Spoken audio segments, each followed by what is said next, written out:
in the robes. Put down the weapon of mass destruction and get on the ground. Well, really, Team America is just all about fighting world crime.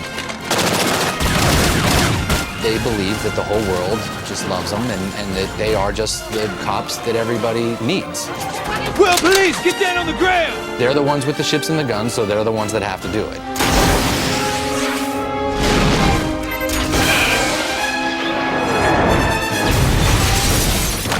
And they've all got a good attitude about it. All right, Sarah! Yeah! All right, team! Get to it! We stopped the terrorists. They live in Mount Rushmore, that's their base, and they all kind of have their specialties, but really they all are just pretty good with guns and ships. You know? Hey, terrorists! Terrorize this!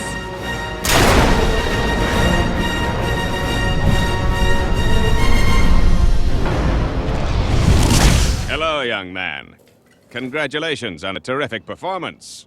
Oh, thank you. I don't believe we've met, Mr. The name is Spotswood. There's Spotswood. He's the mentor of the whole group, sort of the guy, you know, the old guy that put it all together and that sort of manages everyone's feelings. He's actually my favorite character in the movie. He's got the best lines. Please, Gary, I'm not from Hollywood. I'm not going to fuck your mouth, and my time is extremely valuable. So they have their specialties like Chris, who's a martial arts expert. Kia! You have Joe, who's like the quarterback, Natural born leader. all-American kid. The war is out there, man, out there! Now pull it together! You have Lisa, who's the terror psychologist, so she knows how the terrorist thinks. Usually a case of malignant narcissism brought on during childhood. And we have Sarah, who's the clairvoyant. She's an empath. She can read your mind from 50 yards. I sense that you're slightly confused right now. And then they bring on Gary, the hero, who's the actor. And just what does this have to do with me? Our only hope is to have somebody act like a terrorist. The last piece of the puzzle to make this group really kick ass. But really, they just go around shooting people.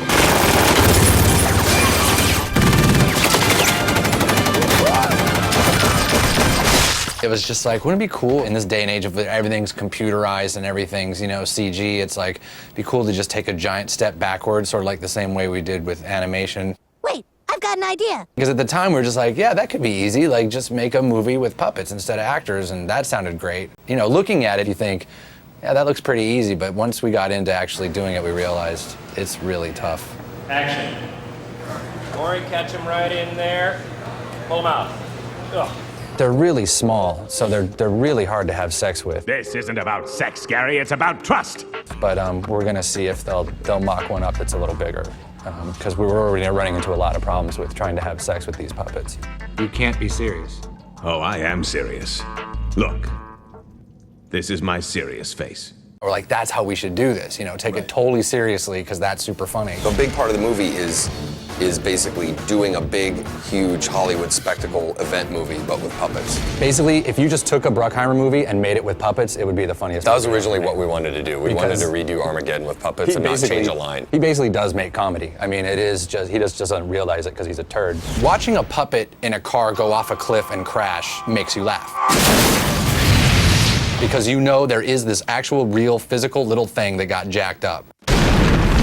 In the same kind of way that, you know, South Park originally, we made out construction paper because there was something funny about knowing it was this real little piece of construction paper getting burnt and getting hit by a car or whatever it was. But really, the main reason we wanted to do puppets was just because we hate actors. All of them. Everybody. Every single goddamn one of them. Hey, David! That's why we do all the voices in South Park and we do animation, is because no matter how big or small the actor, they always just have, you know, such an attitude and think that they're all rad. And, you know, there's no lamer thing you can be in the world than an actor. It's the most self-serving. I'm just going off on a rant now. The whole thing about South Park was basically us making fun of celebrity, you know, when we were just little bastards sleeping on people's floors and we were all pissed off at Hollywood. It was like, we just wanted to do a show that ripped on celebrities and how much people love celebrities, and so it's really just another way to do that. Because now we can have all the celebrities made into puppets and then we can kill them.